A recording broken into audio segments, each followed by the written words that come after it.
still shouldn't be beating a Power 5 team, but they're actually UCLA is one of the bottom teams of Power 5, but I don't really consider that an upset. So, there's usually one of the week, and I don't see Duke beating Alabama or obviously Georgia Tech losing right now big to Clemson. So I don't see that type of upset this week, but I could see a Fresno State USC, even though I don't think that happened. I have USC winning. So hopefully, USF upsets Wisconsin, because I think that'll be a big win for Coach Strong, and that program will definitely have high hopes, and I think they'll do good this season. I actually think it'll be a battle of the I-4 again, and the winner will go to the AAC, probably to face Memphis or Houston.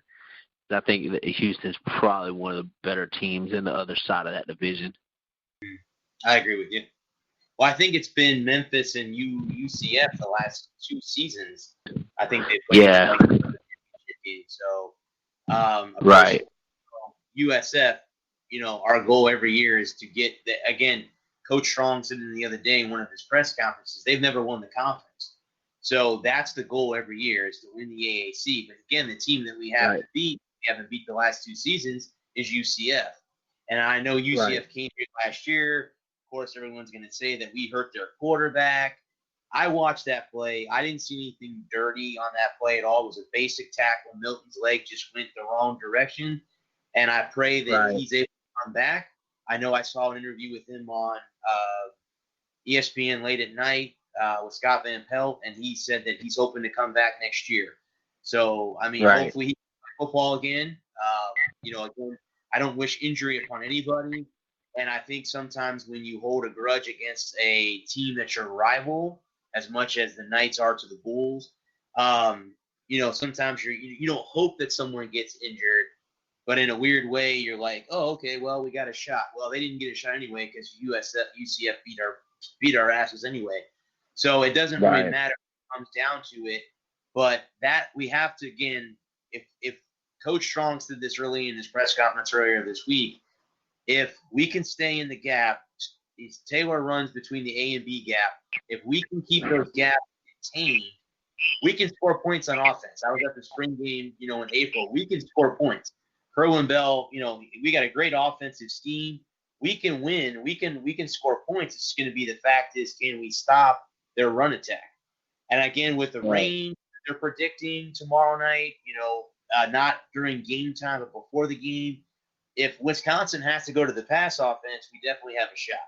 But again, if we can't slow him down, and if we don't give up the big home run, 50 to 70-yard touchdown runs, if we can contain him to, say, 10 or 20 yards, we have a shot. But, again, it's going to take a lot. Now, you're right. To me, on any given Friday, any given Thursday, any given Saturday, anybody can line up and win.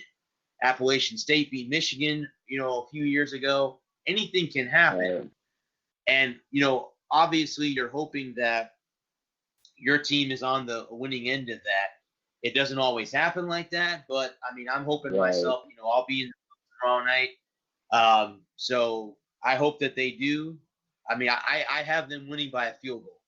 And it's going to say right at the end, I think the weather, the humidity is going to catch up to Wisconsin late in the game. USF's going to have a winning drive. They're going to get a field goal, and they're going to win by a field goal. That's what I think will happen. We'll see, because, again, the next week they play Georgia Tech, and if Tech's doing as bad against Clemson, and, again, I'm not comparing Clemson to USF in no way, shape, or form, but I saw Georgia Tech last year, and that was a great game. I think USF can beat them. But, again, that's next week. We got to worry about Wisconsin tomorrow night, so we got to get past them first. Definitely. I think because I actually have USF winning these next 2 weeks. Okay. I in my prediction before the season, obviously, Georgia Tech's looking surprisingly not that bad, not as bad as I thought they were right now against Clemson.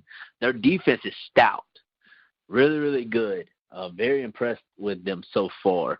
I definitely expected a 30-point win by Clemson, but they've already picked Trevor Lawrence off twice now, which is better than what I expected from them. They're at halftime obviously now, but it's I think Georgia Tech may shock a lot of people. It's just their offense has a lot of catching up to do. They kind of still look like the same option team, just from shotgun now, because they still don't have a legitimate quarterback to run that offense. So, I mean, that's something to watch, and I think Georgia Tech will pull off a upset the next two games here, and be able to get some positive, going into the season. But I don't think if they lose these next 2 weeks that'll be anything for them to hang their heads on. Right. As I mean, you're talking 2 Power 5 teams here, so South Florida just they have to definitely use the running little rascal that they have. That man is fast, man, and if they can use him. They can use him how they should. USF could put a lot of points up on anybody. I'm talking about anybody. Besides, obviously besides the national contenders, but Wisconsin and Georgia Tech can definitely they should be able to put up points. So hopefully they do. Hopefully they pull out a win and get the state of Florida some positivity going. Well, I mean, we all know too. UCF will probably be undefeated. I've never seen a team that gets on and off the field so fast. They move down the field offensively so quickly, and their one weakness, of course, is their defense. So, I mean, if you do what LSU did in the bowl game last year, you got a chance to beat them. But if you can't slow them down, if their defense gets off the field and takes you off the field, it's hard to beat them. It really, honestly, is hard to beat them. And they're just, they came back this year. I mean, I think they're playing tonight or Saturday or whatever. But they'll come out just like they did, like they've done in the past, and they'll put points up on the board, and they're up by 20, 28, 20, 35 points in a hurry, and it's hard to come back on them because, like I said, if they can get you 3 and out and they go down and score every time, well, it's hard to beat a team, and you don't have a chance to stay even with them. So until that is figured out, then UCF will continue to win games. Now, will they get to that national championship that they proclaimed they were 2 years ago? No. They have to get out of the AAC to be into a real conference before that can happen. Now, the question is, which conference is that going to be? Because obviously we know it's not going to be the ACC.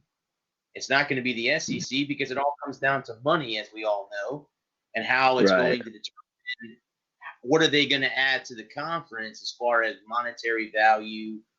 Are teams from out of the conference going to want to come to Orlando to play them? Now, I know they had a feud with Florida about a home and home. At last I heard about that. They want to do it 2-1, but only if that one game is at the bounce house, not where Miami and Florida just got done playing last weekend. They want to play, their home, which, you know what? I don't know why Florida wouldn't agree to that. Go ahead and do it. If that's what it takes to get the Gators down here, well, fine, then do it that way.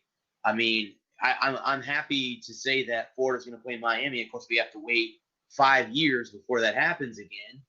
But, I mean, on the flip side, at least we're starting to get the teams in the state to play each other.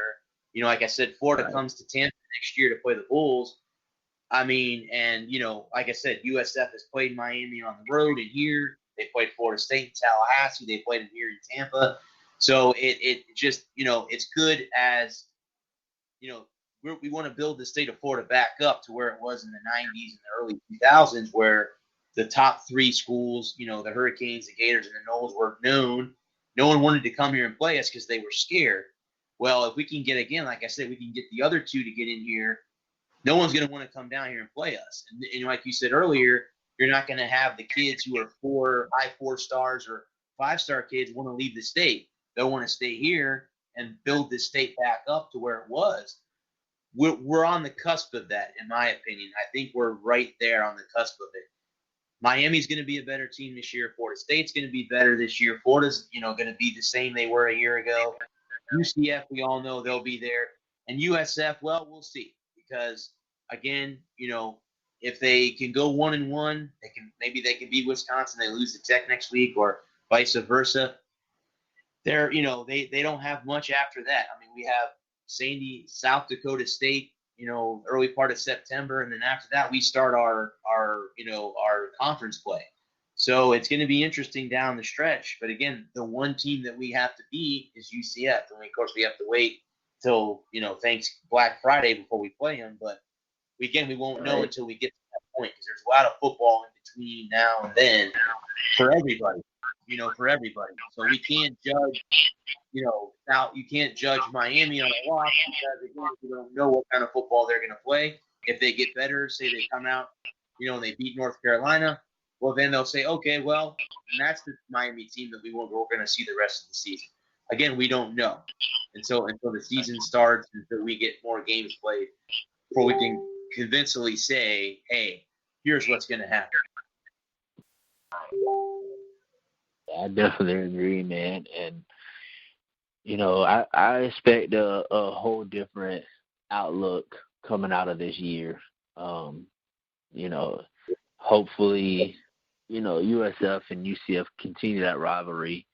And I agree, just until they get out of the group of five and enter the Power Five, it's going to be a struggle for them, as it was Boise State and, hell, even Utah, when Urban Meyer was there, they struggled too. You got to get respect, man, and you get respect by joining the Power Five, and you just got to move up the ladder and try to find a conference one, like you said, that'll take you, which, I mean, the big quote-unquote 8 or 10 or whatever they are at now, look into them. I know it's kind of more of a Midwest conference, but at least they have West Virginia over here, who I actually I would like to see that game. West Virginia and USF or UCF, man, you're talking about 150 points put up in a game? That'll be a shootout, Hell, I'm looking at UCF game tonight. They played FAMU, which I understand isn't much, but 48 points and a half, that's a lot of points, man. That offense still clicks, and, they still move the ball. So that offense is still going to be pretty legit this year. So hopefully UCF and USF will go into that game undefeated and winner take all, put all the stakes on the line. That would be cool. That would definitely, because we got to go to Orlando this year to play that. So that would definitely be cool if they were both undefeated at that point. Yeah, that'll be a game to watch, man. And I will say something about that rivalry. I respect that the USF player who made the dirty so-called call or play against Mackenzie Milton. How they built that relationship afterwards, and they, Milton reached out to him, and they become like best friends now. I respect that, man. That just, it's a level to football, and if two people that are the topic of conversation can come together and, I don't really want to say immune everything, but, wash the cloth and clean everything up, that shows a lot, and football is always bigger. It's a lot more to football, man. Football really is a family regardless. There's a lot of rivalries and, a lot of shit talking, but if you look at the game last week between Florida and Miami, there's a lot of trash talking, and then you see both of them on the field after the game taking pictures, and, just like Florida, Florida State, Florida, Miami, Miami, Florida State, man, USF and UCF have a lot of kids that play together for a lot of years. It's a rivalry, but, at the end of the day, man, they're still friends, and some are still family, so it was I'm glad football is here. I'm glad we're I am back.